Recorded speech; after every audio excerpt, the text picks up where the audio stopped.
Hello and welcome back to the Unbound podcast. This is Abraham Chen, and as of this recording, it is September. It is the time for parents to be thinking about sending their kids back to school for all the different ages. If you are listening as a student or a college student, you are either back in school already or prepping to go back to school, going back to dorms, all that. And with this past year, I know this is a question that you've asked or you've heard people ask, and that is, what will school look like going forward? We've all gone through the past few years. School has changed a lot, especially with the last school year. And there's other things. Online learning is more accessible than ever. There are so many more ways to learn. So it is a very valid question. What does higher education look like in the future? We are going to talk about the state of education today.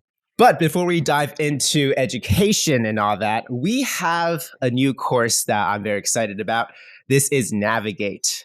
This is a new course that we have revamped with new content. It is all about what we will be talking about today: learning to ask questions, learning to face a world where people expect us to have answers, and how to make decisions in this new world. So this course is actually taught by Jonathan, as well as Victoria here, our president and our director of content. The registration for Navigate is closing on September 19th. So if you are interested, there will be notes below. Please take a look wherever you're listening. This will be a very useful course, especially if you're coming out of high school, going to college. If you're asking, what do I want to do for the next few years? Check it out. We are here to talk about education, and we have some of the best people I know to cover this topic. We have the president and CEO of Unbound, one of my personal mentors, Jonathan Brush, as well as our director of coaching and content, Victoria Grant. She is one of the wisest people I know, so very excited for this. We also have our director of marketing and our resident thinker, definitely one of the smartest people I know, Jace Bower.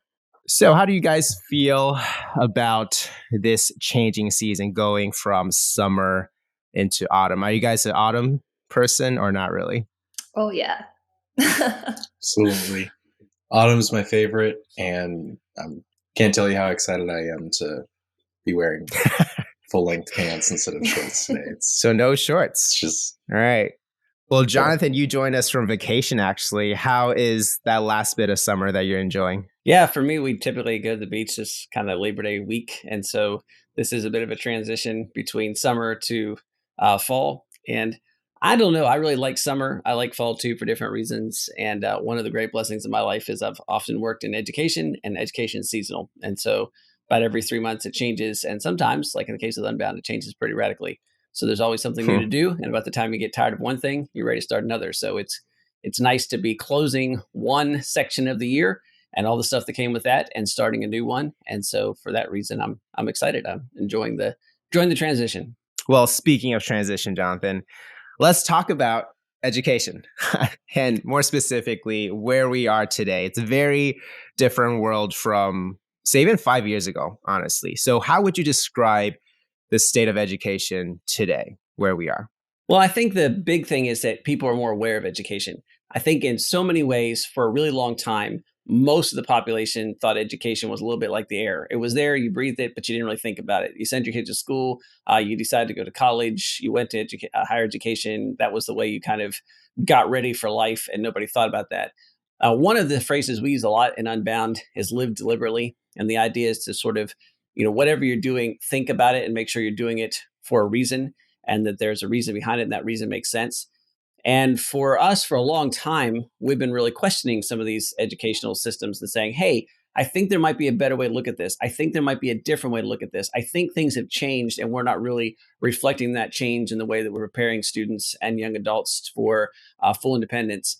And so it's really kind of exciting to me in a lot of ways that now a lot of people are doing those things. They're asking those questions, and they're kind of stopping and saying, wait a second, I don't think this is working exactly the way I thought it would, or maybe it's not working the way we think it should.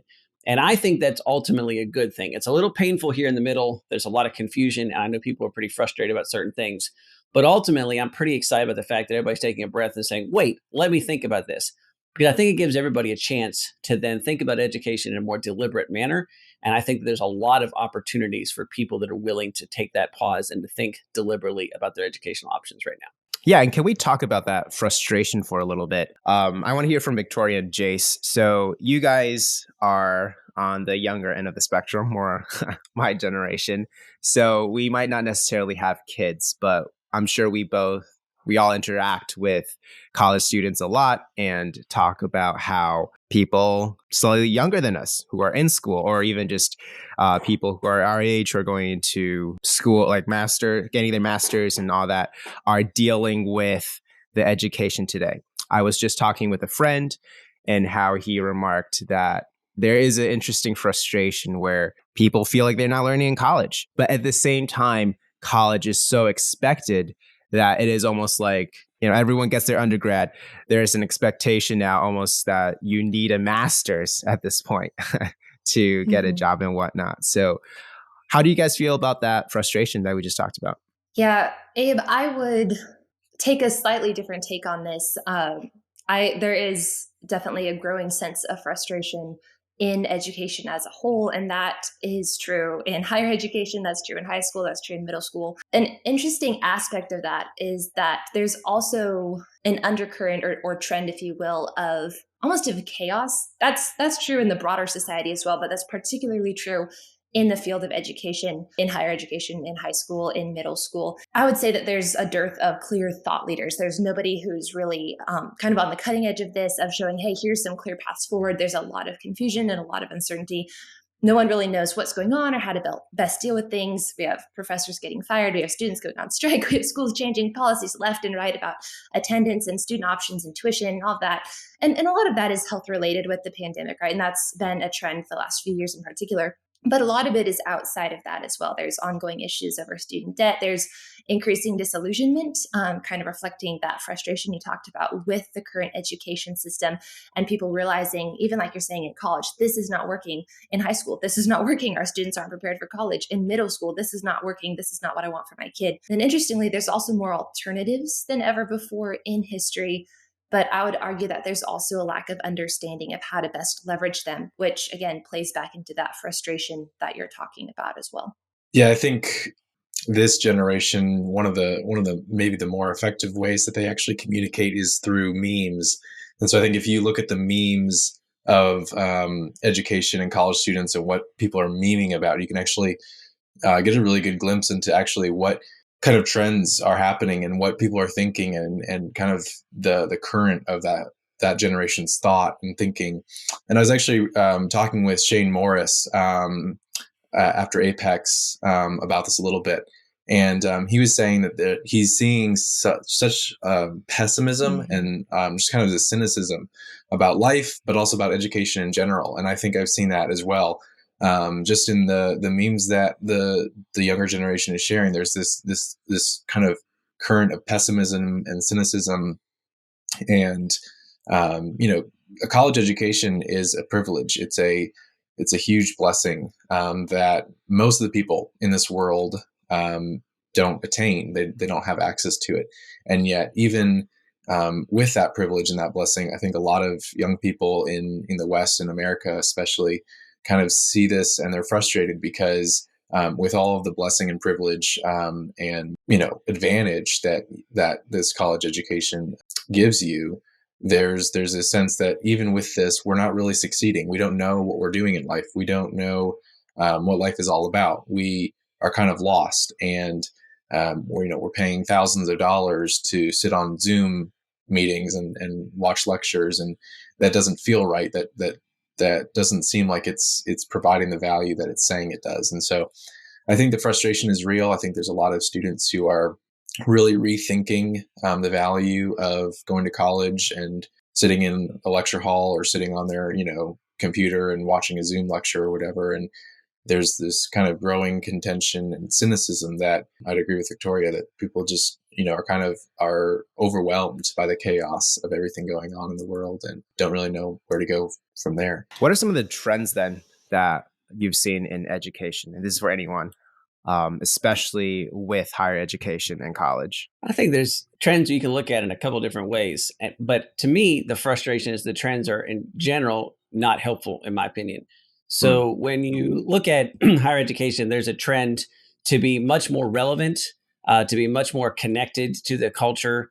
And that takes a lot of different venues and aspects. But what gets the most press is there's a lot of trend to be relevant and say, we're going to talk about these social justice theories, or we're going to talk about critical race theory, or we're going to talk about racism, we're going to talk about those things. I find that to be frustrating because I don't think education typically is optimized to react quickly to things.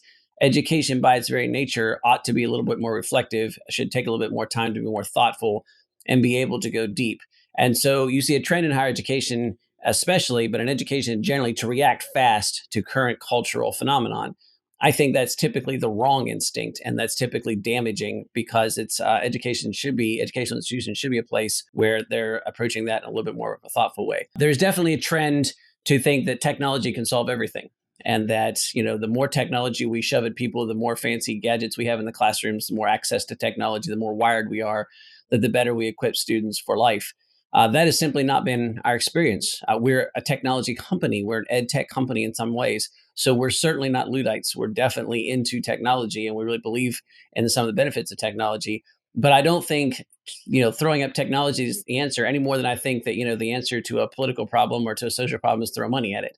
I think it takes something more thoughtful and more deep than that. And so those are two that I see that I find discouraging. That education institutions tend to think we have to react fast to what's being talked about immediately, and we have to get more technology. And I think both of those things are knee-jerk reactions, and educational institutions, by their nature, ought to be a lot slower, a lot more thoughtful, and provide perspective for a culture. That's not the kind of situation, the kind of trends that we're watching now, from my perspective. I think something similar, to go off that, Jonathan. I recently read an article that was talking about how undergrad students are the ones primarily kind of pushing cancel culture, for lack of a better term, on some of these faculty members on college campuses. And I think what that brought to mind was just how much there's this felt need to have a consensus on something, to find the answer to something, and then to basically make sure that we keep repeating that answer. And so that when a faculty member, for example, questions something that kind of the general public or the general student body kind of holds as, this is the answer to this question or the problem, when they begin to think for themselves and begin to question that, there's kind of this, like you said, knee-jerk reaction of like, no, don't question it. Like, this is the way, this is the answer that we have. This is the answer that we're going with. And we don't really want to think about other alternatives. And I'm guessing that a lot of the cases that were talked about in this article had to do with, probably critical race theory or other cultural kind of phenomenon like that. But I think it applies to a lot of things where there's this idea that we have the answers already, and please don't ask us to rethink the answers or question the answers, or we have these answers and we're going to hold on to them and really push back in sometimes very hostile ways against anyone who wants to think about those things deeper. Well, that points, Jace, to a deeper trend that is also troubling, which is, you say it's demanded by the undergraduate students. I think that the technology shift has caused something else fundamental to go awry that is really important and that people don't think about a lot. So you do have a situation where technology has changed so quickly. Younger folks typically adapt that technology quicker, and it gives them a bit of an authority when it comes to technology. And so, it's not unusual for older people to learn from younger people about the most recent technology. That's often the case for me. On our staff, our younger members of our staff typically are a little bit more adept as things like social media and those things. And I'm pretty delighted to get their opinions and get their expertise on that. However, that has been sort of widened to be a comprehensive rejection of authority.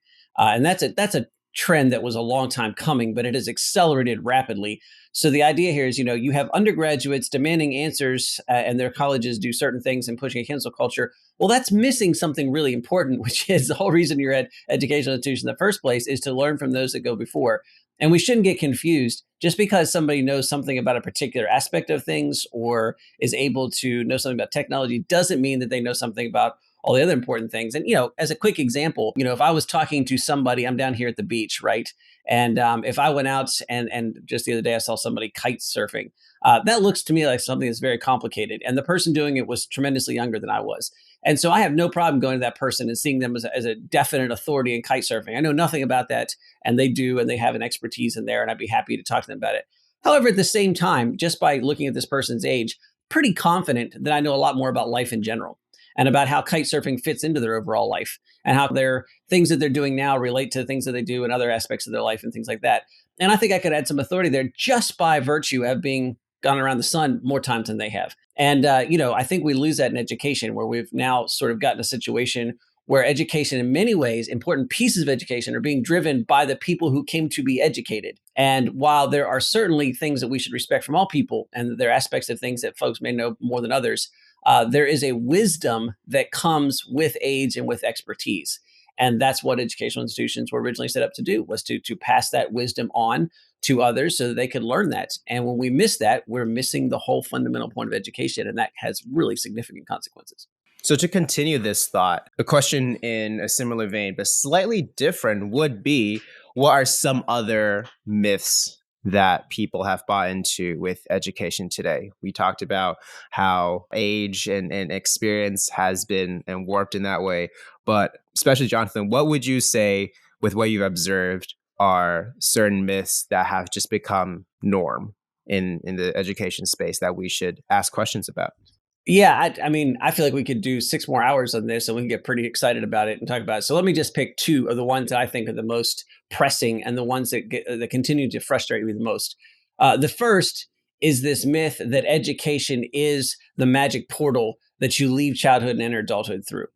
First of all, I don't believe that. I believe that young adulthood starts much earlier than most people think. I think that there's a transition to full independence through the time of life that typically takes place when most people go to college.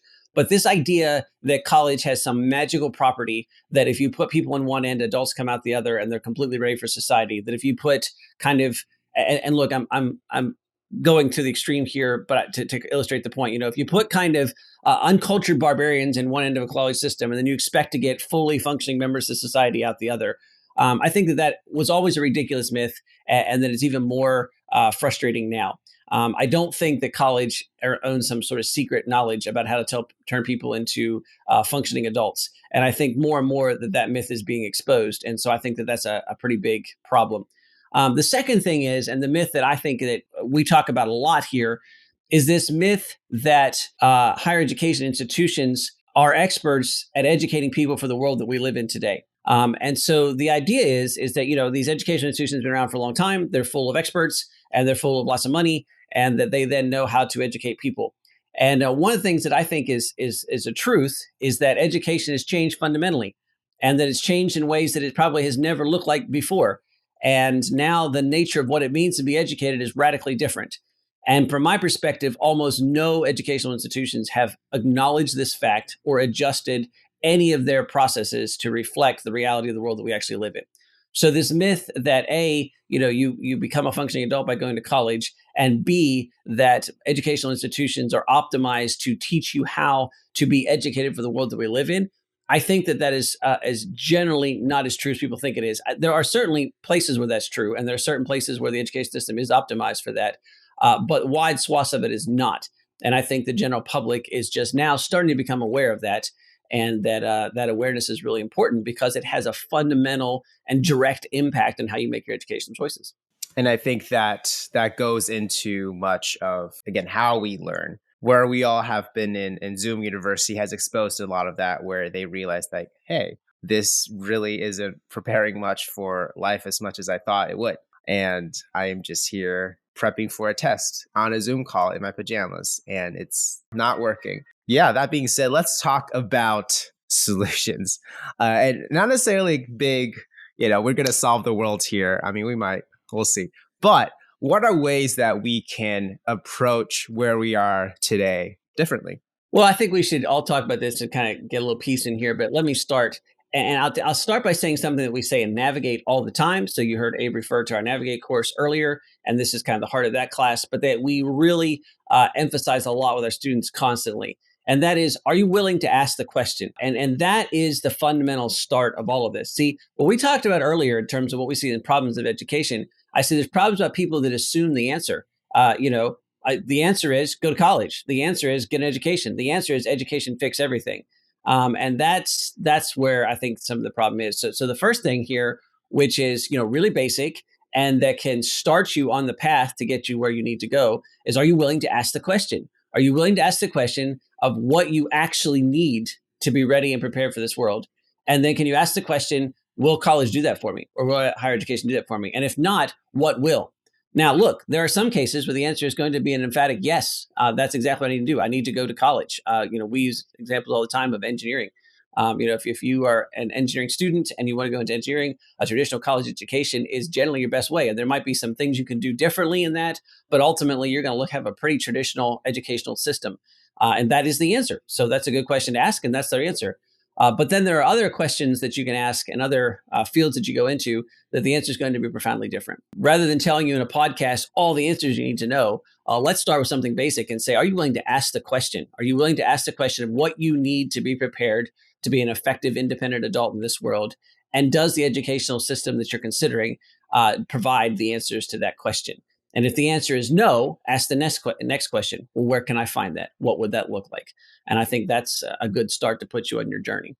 Jace, you mentioned a little early in the podcast, cancel culture and the fact that this has been largely propagated by undergraduate students, really pushed by undergraduate students. I would put forth that obviously it's an issue, but that a solution to this will be reinvigorating the ability of students and young adults and older adults as well to be able to disagree with someone without seeing that disagreement as part of their identity. I think we've brought this up on a podcast before because it's one of my favorite quotes, but there's a quote attributed to Aristotle that says, "It is the mark of an educated mind to be able to entertain an idea without accepting it." And that's something that we've by and large lost in the educational culture, that, we see an idea as part of who somebody is. And if you disagree with my ideas, well, clearly you disagree with who I am as an individual. It becomes deeply personal. And it doesn't allow us to be able to shift or to entertain different ideas or to have wholesome discussions. Instead, it leads more to that cancel culture and really lends itself to a closed environment where similar ideas are, brought forth and brought forth and brought forth, but where there's not a lot of back and forth and that uplifting diversity, if you will, that perhaps was more of a mark of higher education, 30, 40, 50, 60, 70 years ago. Talking with my grandparents about that same thing. And they remembered a very open environment where you could argue with your classmates and you weren't, called out for it. You could talk to your professors and there was more of that back and forth engagement possibility. That's just not as much now. So that is kind of an issue, but also, room for a solution there if we can move more toward that open discussion. And Jonathan, like you're saying too, more of that asking questions and not just stopping at an answer and saying, this is what I believe in. I'm not willing to engage with any other ideas. Yeah, I absolutely agree, Victoria. I think questions are kind of a theme that runs through all of that, with both what you mentioned and also, Jonathan, what you mentioned.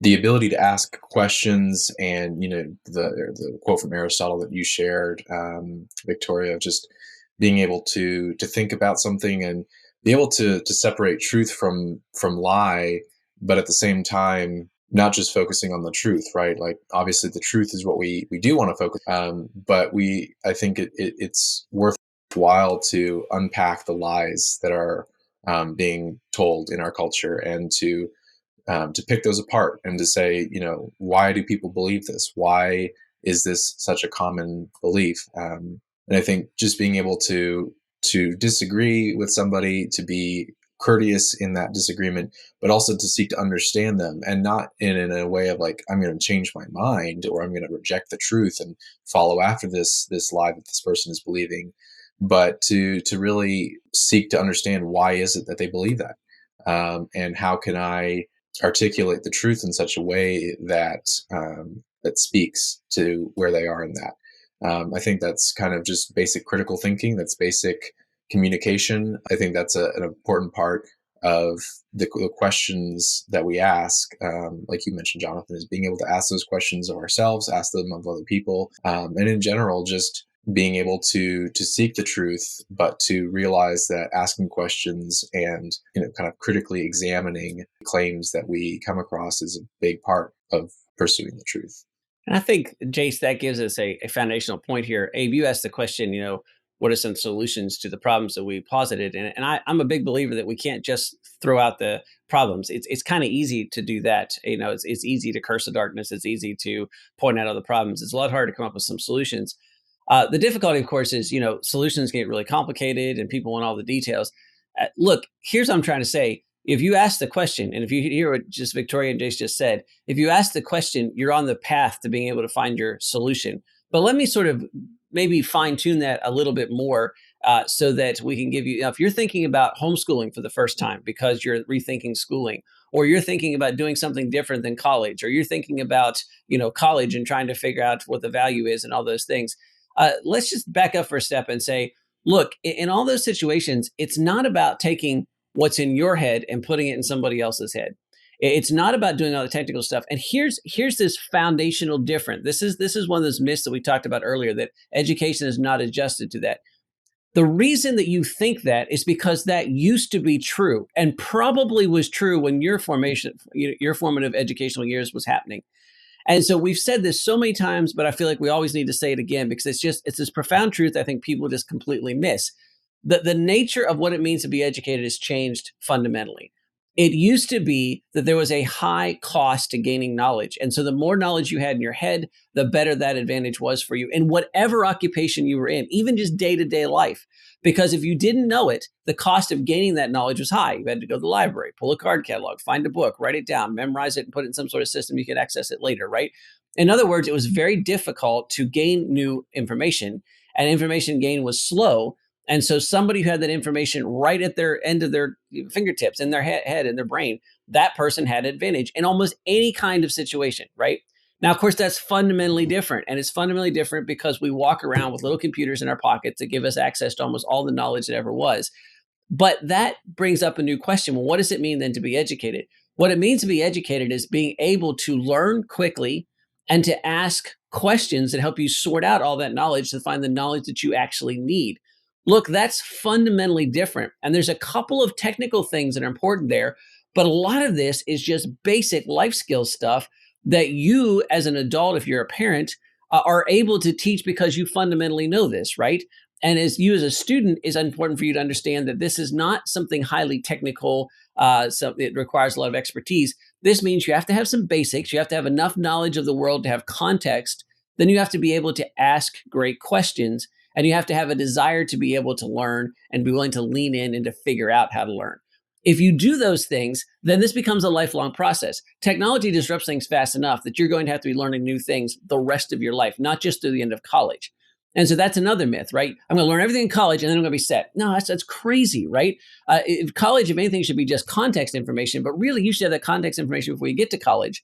Well, now you should be learning about how to ask good questions. How do I quickly and effectively master complicated information? How am I able to learn quickly? Because learning is going to be a lifelong endeavor. Being able to ask good questions is how I'm going to navigate this lifelong endeavor. That's the core. That's the central point. And if you understand that, that puts you on a path to really being able to figure out education in a way that I think is useful for today and really puts you much farther ahead than most people in terms of the questions that they're asking. I definitely think there's an irony where in our pursuit of knowledge and our development of the education system, we've forgotten in a big way to be intentional about learning and asking questions.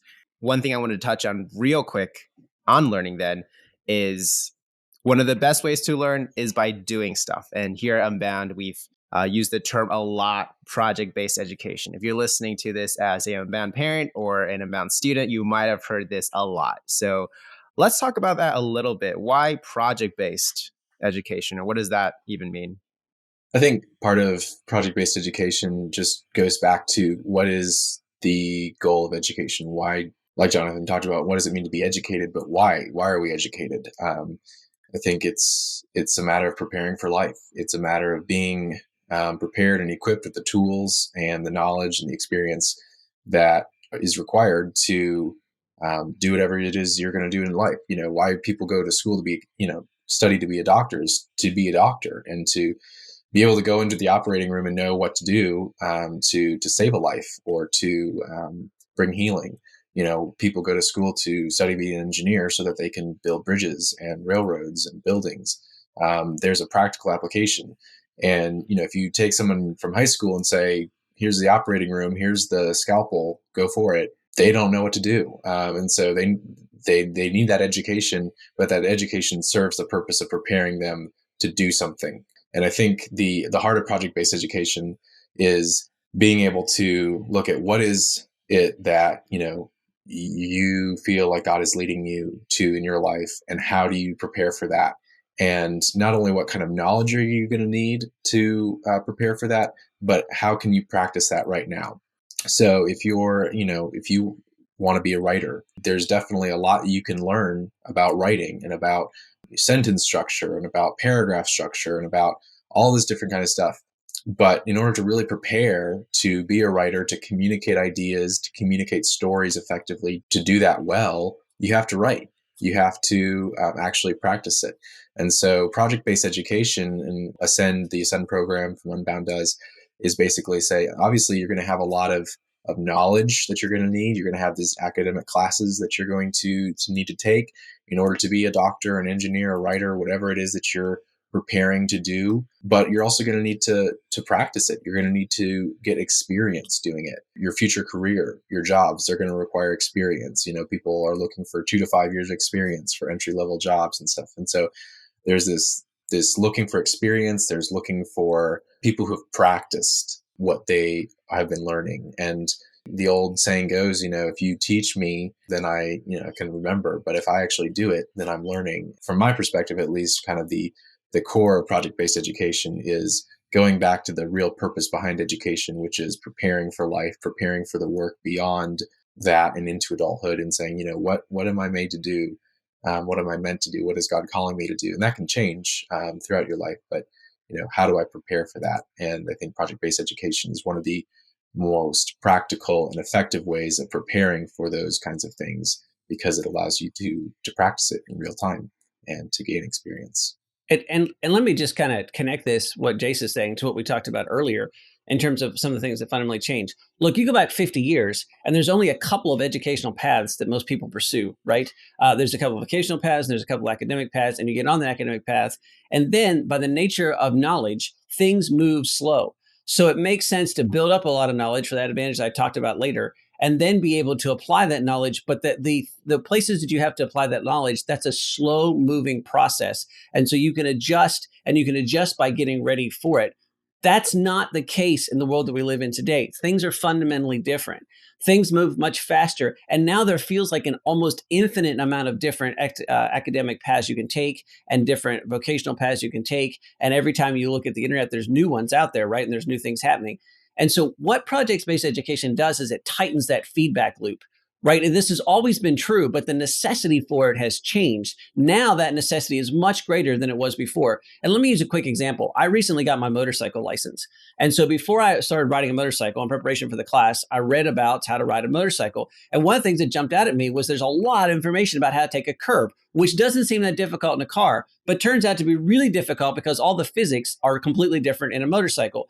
So I read about that, and that was good. It gave me context. And then I went and took the training, and I found out, oh, gee, look, the turns do work differently in a motorcycle, and you have to do some different things, and it's really important to get this right. But then I actually went out and rode the motorcycle. And when I did that, all of a sudden, the stuff that I learned became much more relevant. And when I went back to learn again, I knew exactly the places that I needed to go, right? Having almost overshot a curve or having crossed the curve, the center line coming around the curve, all of a sudden I'm like, whoa, I need to figure out what's going on here. And I need to be able to figure out how to do that differently. And I really want to learn from this. And so all of a sudden I'm watching YouTube videos, I'm listening to podcasts, I'm reading books with a real focus on that particular thing, because I got that tight feedback loop, right? I actually went out and did something that I did expose weaknesses and gaps in my knowledge that I then went to fill. And because of the internet, I could fill those gaps very precisely. And then I went out and tried it again. And then that exposed new gaps and new things. And then I went back and did it again. And now that feedback loop is much tighter. And now I'm getting to expertise much quicker. And I'm able to apply that knowledge in a way that's really useful. That's fundamentally different than the way education took place 50 years ago. It's faster. The necessity of it is greater. And so in order to do that, you need to make that feedback loop sharper. And the way to make that feedback loop sharper is to actually apply project-based education where you're actually doing real stuff and then going back and say, oh, I need to know this. And now I need to know this. And oh, I didn't know this. And I need to know this. And it gives a focus and a direction and a precision to education that mere kind of, older traditional educational methods just simply cannot do. Well, speaking of this tight, more precise feedback loop, let's talk about the practical side of things. As we close out this episode, what are some ways we can practically look at asking questions, finding ways to be intentional? Victoria, let's start with you. What are some practical ways we can do that? One thing that we talk about a lot in Unbound is the importance of reflection. And that's a very common idea that is uncommonly rare. Jonathan, you just talked about how fast the world changes. And reflection is a huge part of slowing down long enough to realize how the world is changing around you and what you need to do to stay relevant, to stay valuable, even from a professional standpoint, right? Even outside of higher education, the world changes so fast that professional growth is a necessary and deeply, desperately valuable thing. So in a world where the revolutionary very quickly becomes irrelevant, we need to have the ability to stop and to slow down and to reflect and to ask questions. That means slowing down in a world that moves at a breakneck speed, particularly in Western culture. So on a very practical note, slow down and carve time out of your day for that process of just stopping and even just asking a few questions about where am I at? What do I need to learn next? What are my skills that I have now? What do I need to learn and move forward? And then as you practice doing that, couple that with the other side of the coin being action. So reflection should always push you to action.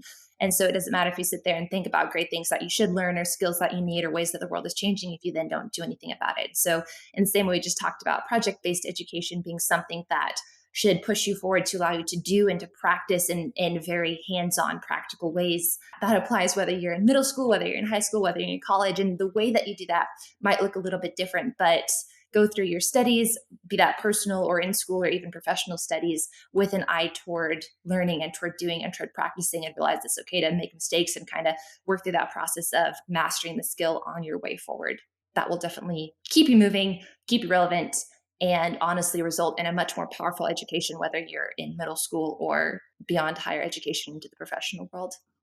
Yeah, I think something super practical here at Unbound. We're working on putting together some content about this, specifically for people who are homeschooling high school students and wanting to kind of practice this kind of educational model that we've been talking about. Something I would just encourage you guys to do is keep an eye out. We should have some good content coming out about this soon, and some really practical content about how you can put this into practice. So stay tuned. It's not as deep of a takeaway as Victoria, but just an encouragement to keep your eyes out.